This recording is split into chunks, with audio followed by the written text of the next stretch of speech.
Buenas tardes, bienvenidos a su programa Ciencia a la Universidad. El día de hoy invitamos a la doctora Daniela Tráfano. Ella es doctora en Historia por el Colegio de México y trabaja como investigadora, como profesora investigadora en el CIESAS Pacífico Sur.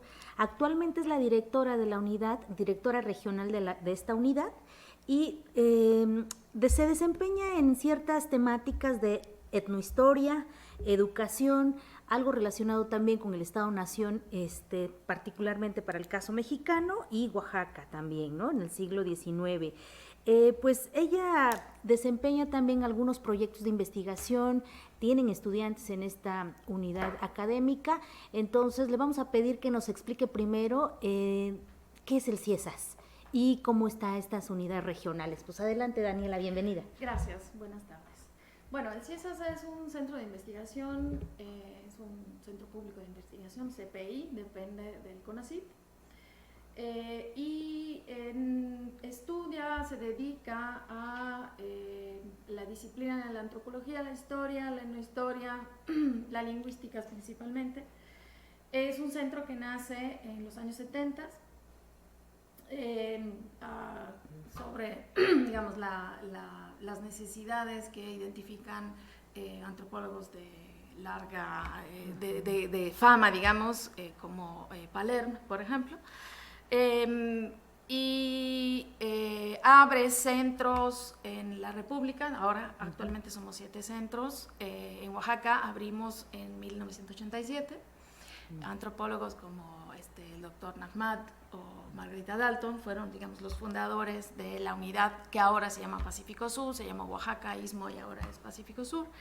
Y eso, nos dedicamos a estudiar, identificar, diagnosticar los grandes problemas de la sociedad contemporánea. En Oaxaca tenemos, por nuestras características étnicas, geográficas, étnicas, geopolíticas, problemáticas específicas que tienen que ver justamente con los grupos originarios, ¿no? Con los grupos indígenas, como se han llamado en la historia. Y nos dedicamos a distintas áreas que tienen que ver con la antropología jurídica, con la antropología médica, antropología de la educación, y también damos esos enfoques históricos, porque nos ocupamos de las dos grandes dimensiones. ¿Cuál es uno de los objetivos? Es, además de la ciencia, de la investigación como en ciencia básica, es trabajar antropología aplicada. Entonces, estudiar los problemas, las problemáticas, y poder proponer soluciones, sugerencias, cuando nos hacen caso, para unas cada vez mejores y más apropiadas políticas públicas. Yo creo que es esa la misión de los centros públicos de investigación y nuestra, ¿no? Nuestra en particular. Como mencionabas, tenemos en el CIESAS es Centros de Investigación y Estudios Superiores en Antropología Social. Tiene un nombre muy largo, pero pues, así nos conocen como CIESAS. Tenemos dos tareas básicas, es la investigación y la docencia, la formación. Tenemos programas a nivel nacional de maestría y doctorado en ciencias sociales, antropología e historia, y aquí en Oaxaca, en la Unidad Pacífico Sur, ya llevamos 4 generaciones de una maestría en antropología social.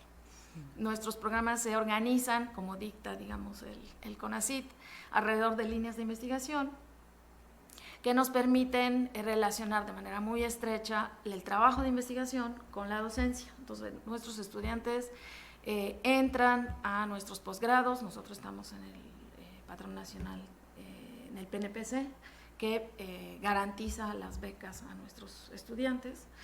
Para estar ahí tenemos que tener un nivel o mantener un nivel de calidad muy alto, nos exigen un nivel de calidad muy alto, y evidentemente perseguir, mantener esta relación muy estrecha entre investigación y docencia. Eso quiere decir que nuestros estudiantes trabajan alrededor de los temas o las temáticas que los investigadores plantean en sus proyectos de investigación. Y justamente hace 2 días empezamos una nueva generación. Son 17 estudiantes y van a trabajar para esta generación, en esta ocasión, en la línea de antropología médica y en una línea que es un poco más amplia, que se llama pluralismos, que se dedica un poco más a la antropología jurídica y a problemas de migración, de territorio, este tipo de información, digamos, de temáticas. Una cosa que quiero subrayar es la vinculación que nos caracteriza como institución y como Comunidad Pacífico Sur. La vinculación hacia adentro, o sea, hacia el sistema CIESAS, que es decir, con colegas de otras unidades de la Ciudad de México y de otras unidades.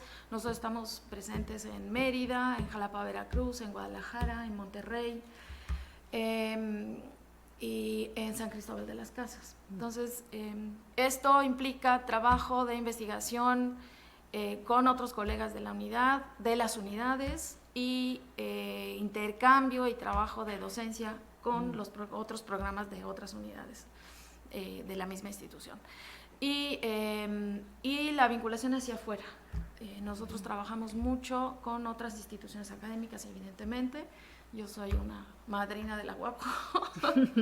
Sí. Para mí es fundamental trabajar sobre el territorio en función y en respecto y en atención a las problemáticas que tenemos alrededor, ¿no? que nos implican nuestra atención o demandan nuestra atención de manera cotidiana.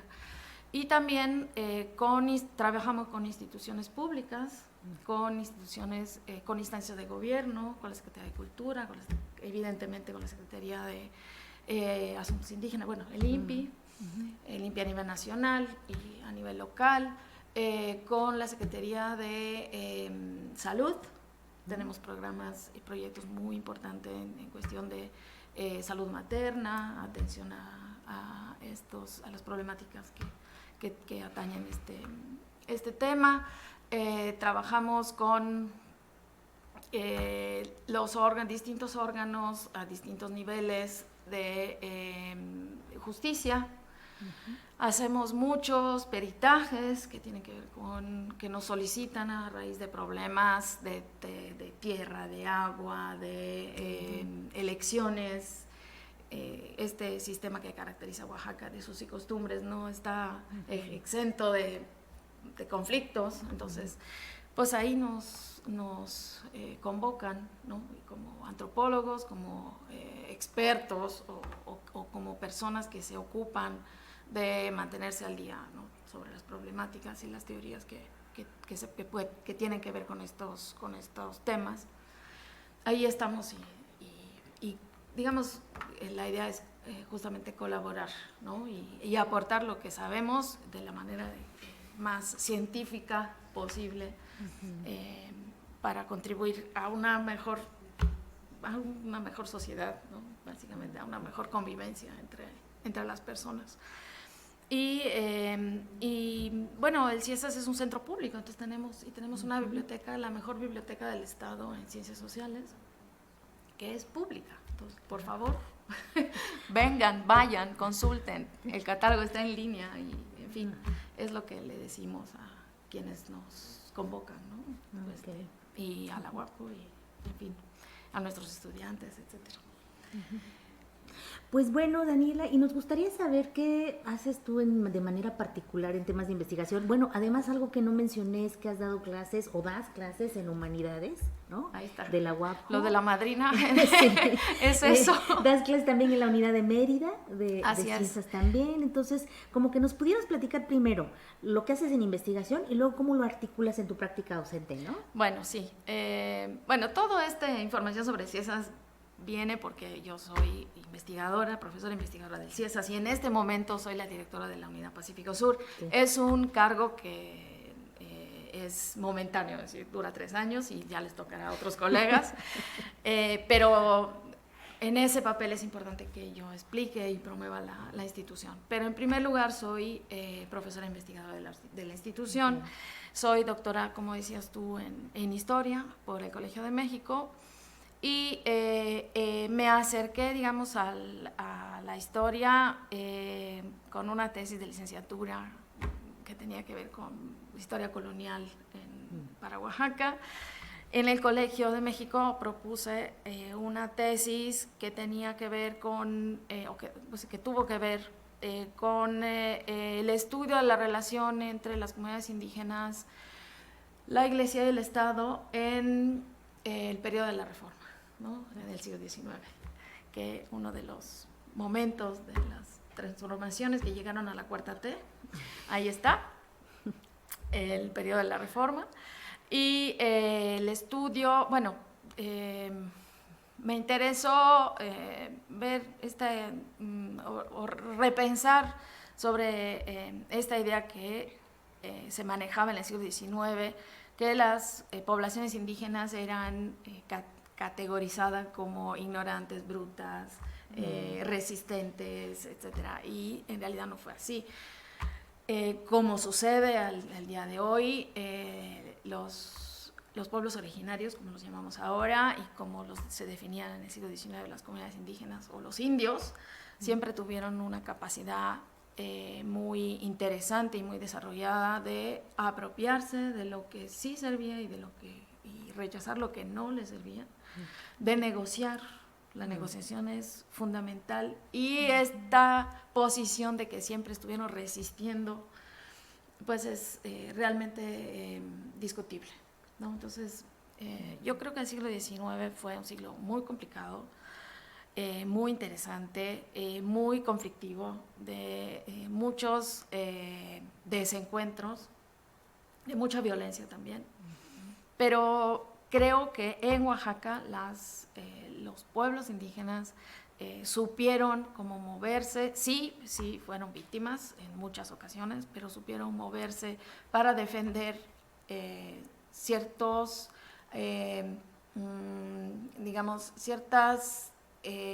legitimidad y ciertas posibilidades que los mismos liberales, hablando ya de la segunda mitad, le dieron a partir de la legislación. Es un fenómeno interesante, porque en realidad yo no creo que los liberales pensaron en legislar para defender o para darle espacio específico a los pueblos indígenas. Legislaron porque ese era su principio. O sea, las doctrinas políticas se bajaban a la legislación para poderse difundir entre la población y aplicarse. Si aplicó, no se aplicó, de qué manera, hasta qué punto, bueno, todo eso es tema de otras 300 entrevistas, pero yo creo que ese resultado llevó a mi tesis. De ahí pasé a la historia de la educación, porque en ese trabajo me di cuenta de que uno de los pilares alrededor de los que se movieron o quisieron moverse los liberales fue justamente la construcción de un sistema educativo público. La idea era transformar, y suena feo, pero así lo manejaban en la prensa y en sus escritos y los discursos de los gobernadores, transformar el indio en hombre y el hombre en ciudadano. Entonces, a pesar de las distintas posiciones políticas que se manejaron o que las élites estuvieron abrazando, digamos, todos se pusieron de acuerdo en que el indio se iba a tener que transformar, y el espacio apropiado para esa transformación era el aula, era la escuela. Tuvieron muy pocos recursos, las escuelas no se pudieron abrir, en fin, el sistema educativo público en el siglo XIX, que es el padre del sistema que tenemos ahora, se fue construyendo a lo largo de décadas, consolidando, complejizando, y eso lo vi yo a partir de las leyes, ¿no? De las leyes que fueron, normando cada vez más el sistema educativo, que se volvió con el tiempo obligatorio, laico y gratuito. Entonces, esos pilares también que pues siguen marcando, digamos, el sistema educativo actual. No se dieron de un día para otro, fueron madurando, se fueron legislando y reglamentando cada vez más. A eso le añadí, digamos, el estudio paralelo, complementario y paralelo y inscindible en realidad de cómo se fue formando el magisterio, porque también el magisterio tiene una historia. Los maestros no nacieron como maestros como los concebimos ahora o estudiando en la normal, ¿no? Entonces eso también fue un recorrido muy interesante, definido por las leyes, por la conciencia por parte de la élite que era necesario formar quienes iban a formar los ciudadanos, ¿no? Más allá de la primera educación que se daba a las mujeres, que se daba en la casa por parte de las mujeres, que fueron atención de Juárez, obviamente, que propició una primera educación para las mujeres que tenía que tener alguna noción para poder formar el ciudadano desde chiquitito. Los maestros también se transformaron de personas que tenían conocimiento a personas que tenían los instrumentos para transmitir el conocimiento. Y no fue tampoco una cosa que se dio de un día para otro. Entonces en eso he estado metida. Bueno, cuando la dirección regional me lo permite, sigo trabajando en estos temas. Pero es que son dos temas súper importantes para Oaxaca, ¿no? Esto que dices, tú podrías ponerlo así, si es que a lo mejor no desvirtué lo que dijiste, que el magisterio al final también es una construcción del propio Estado-Nación. Digamos, no sí. Es algo como que, sí. ¿no? Mira, sí es matizable, discutible, reflexionable, etcétera. Pero seguramente en el siglo XIX el magisterio, los maestros, los profes son una necesidad concebida a partir del Estado. Que no tenía recursos, que abría y cerraba escuelas, que, en fin, que le hizo como pudo, como quiso y como pudo, según las circunstancias, pero en el siglo XIX es una decisión política muy, muy precisa y muy necesaria a partir de esta voluntad de crear ciudadanía, crear ciudadanos que entendieran todo este paquete de leyes y constituciones, etcétera, que tuvieran conciencia de sus derechos y de sus deberes hacia la sociedad y hacia el Estado. Y en este conocimiento histórico, digamos, de cómo se ha formado por una parte la escuela o los modelos, no modelos, sino la construcción del sistema educativo, del magisterio, por una parte, supongo yo que como historiadora es como relevante para ti pensar en cómo fue toda esa construcción histórica, pero también qué márgenes podríamos pensar para la demanda de una transformación al sistema educativo que tenemos hoy y que esté realmente respondiendo a una realidad, ¿no? ¿A cuál? Es una pregunta tramposa porque me traes al siglo XXI y yo no quiero llegar al siglo XXI. A ver, mi interés es entender cómo nace por qué nace, a partir de qué necesidades, de qué responsabilidades el Estado-Nación en construcción del siglo XIX va planteando, ¿no? Yeah. Entonces, es una responsabilidad aquella de construir ciudadanía, de reglamentar la vida pública, la vida civil, por este gran esfuerzo de separar la Iglesia del Estado que se da a lo largo del siglo XIX. Y por ahí va todavía mi trabajo. La revolución marca un parteaguas fundamental, tanto por cómo se posiciona el Estado como por cómo van posicionándose la sociedad y cómo van creándose grupos de interés y de defensa y de reivindicaciones al interno de la sociedad a partir de la revolución. O sea, es realmente otro momento histórico, ahora sí, con todo el peso de la palabra, ¿no? Otro momento histórico. Y el sistema educativo público, yo creo que ha seguido o se ha querido mantener en función de responder a las necesidades del Estado y de la sociedad. Creo que ahí en algún momento se chocan esas dos necesidades y sobre todo la necesidad que la sociedad considera tener y el Estado considera que debe de tener. Y ahí, creo que ahí va, muy a menudo va el conflicto, la contradicción, ¿no?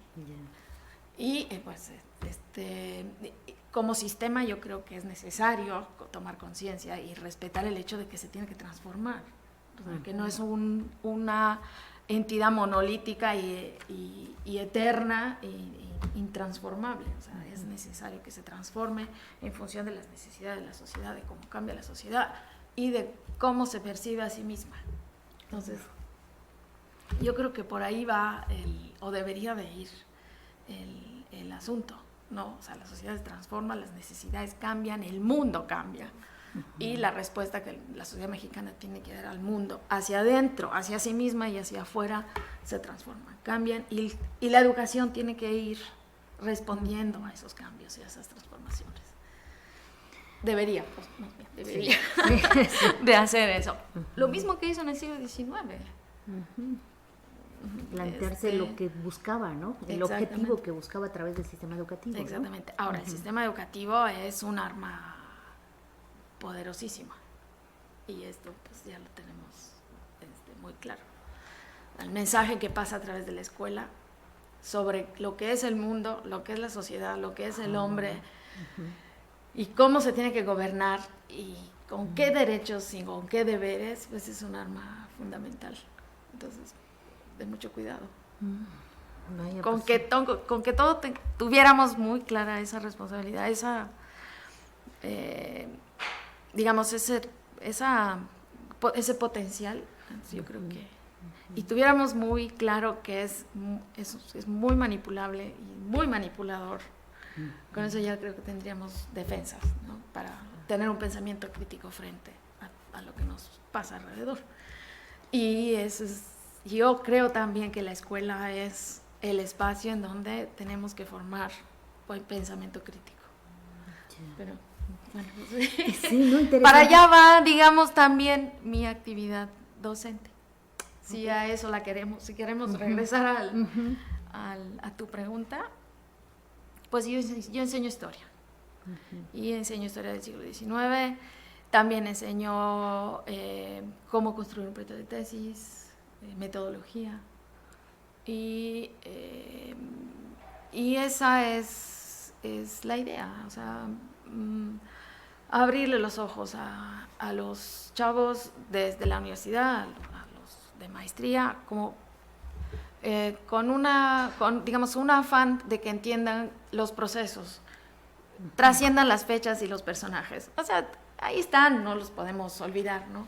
Pero yo creo que trascender esos datos tan precisos y entender los procesos, los mecanismos que guiaron los procesos, las intenciones políticas, las necesidades económicas, es lo que, por lo menos yo espero, ayude a formar un pensamiento crítico, ¿no?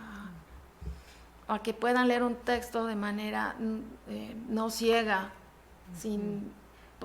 para poderlo cuestionar, ¿no? O tener instrumentos para poderlo cuestionar. Ya. Pues por ahí va la cosa de la docencia. Pero ahorita también hablabas que estás moviéndote a un poco de investigación en cuanto a territorio, que es uno de tus Pues, inquietudes. Más o menos.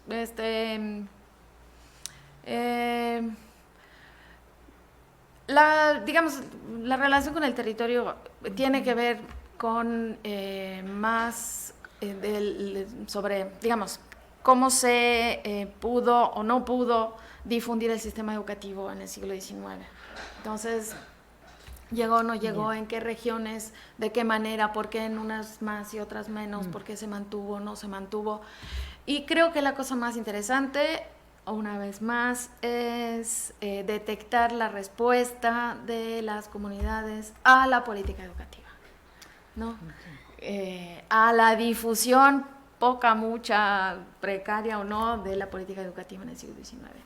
Y hay documentos muy interesantes en donde se reafirma esto de la apropiación, de la negociación, del conocimiento de las comunidades, de los derechos que adquirieron con con la legislación liberal, de las garantías que, por lo menos en teoría, la legislación le daba. Y obviamente no podemos pensar que en una comunidad a 6 horas de aquí todos supieran leer. No, probablemente había una persona que sabía leer y que supo explicarle a los demás. La ley les garantiza una escuela y un maestro. Entonces, ellos piden al gobernador una escuela y un maestro. Y retoman el discurso, la retórica denigrante de las élites, diciendo, bueno, como nosotros somos bien burros y pobrecitos y no entendemos y no hablamos español, entonces sí pedimos, exigimos el maestro. Son mecanismos, son documentos que explican dinámicas y mecanismos súper interesantes y que, como te decía al principio, ponen en discusión esta idea de que las comunidades siempre fueron alejadas, siempre fueron ignorantes, siempre fueron resistentes. Discutimos eso, reflexionamos sobre eso y discutimos eso. Aunque la resistencia también se pudiera entender en un sentido de resistir para permanecer de alguna modo, un poco sí, de adaptación, pero no es exacto, o sea, no es una permanencia monolítica, inamovible y queremos, no. O sea, si la escuela, más allá del hecho de que entiendo qué importancia tiene ser culto o poder escribir, no, si la escuela me sirve como elemento de prestigio y para tener un estatus superior a la comunidad de al lado con la que he tenido problemas toda la vida de tierra o de agua, entonces quiero la escuela. Ya. ¿Sí? En ese sentido me hace pensar en lo que se está cuestionando ahorita con la Cuarta Transformación acerca de la élite. Las universidades son ya casi, o los centros de investigación son pues núcleos de élite, y con lo que estás diciendo, bueno, es que está respondiendo a lo que históricamente ha sido. No sé qué dices al respecto, pero para ir cerrando, digamos. Pues esto, mira, ¿no? lo de la élite en los centros de investigación, la verdad, no niego que algunos de nosotros vengan de familias adineradas o de tradición, ¿no? Académica, pero muchos de nosotros no. Y tenemos mucho más puesta la mirada a las necesidades de la sociedad, de nuestro entorno, de nuestro estado, y con el afán de poder hacer propuestas constructivas para resolver problemáticas apremiantes que no pertenecen a una élite encerrada en una torre de marfil. Buen punto. Y ahí coincidimos universidades y centros públicos. Así es. ¿No? Así de investigación. Pues con estos iríamos cerrando porque el tiempo ya se agota tan rápido. Mira. Entonces no sé si quisieras complementar algo que se te haya escapado, que quisieras comentar respecto a tu investigación o la docencia, con respecto a los jóvenes también, ¿no? Porque estamos también observando una generación nueva. ¿O no sé sí, qué opinas es complicado y es muy interesante la tecnología, el internet, o sea, ellos manejan, bueno, yo me declaro ignorante, que ellos me ayuden a bajar cosas de información en línea, pero mucho cuidado con eso también, o sea, no todo lo que pasa en las redes es verdad. Es útil o es importante. O sea, hasta ahí también la posibilidad de ser críticos, la necesidad de ser críticos, atentos y de poder usar tantísima información, no para perdernos o para caer en lugares comunes, ¿no? en opiniones vacías, o sea, muy altisonantes pero vacías, sino que estas generaciones sí entiendan cómo pueden utilizar esa información de manera constructiva, crítica para sí mismos y hacia afuera, ¿no? Claro. Pues muchísimas gracias, Daniela, por haber aceptado venir y pues seguimos dialogando en Ciencia en la Universidad.